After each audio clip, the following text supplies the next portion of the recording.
جب مامون رشید نے ہمارے 8ویں امام کو مرو کی دعوت دی، خراسان کی طرف بلایا، اور امام علیہ السلام مجبور ہو کر خراسان کی طرف آئے،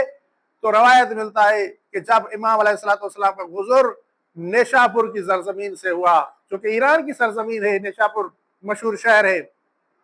کہ جہاں پہ فیروزہ بھی نکلتا ہے اور دوسری چیزیں بھی۔ امام علیہ السلام جب وہاں پہنچے تو امام علیہ السلام سے لوگوں نے کہا کہ مولا یہاں پہ ہمارے پاس سب کچھ ہے لیکن پانی کا مسئلہ ہے۔ تو امام علیہ السلام معصوم تھے، امام علیہ السلام نے دعا کی، ایک مخصوص جگہ پر نماز پڑھی، دعا کی، دعا کرنے کے نتیجے میں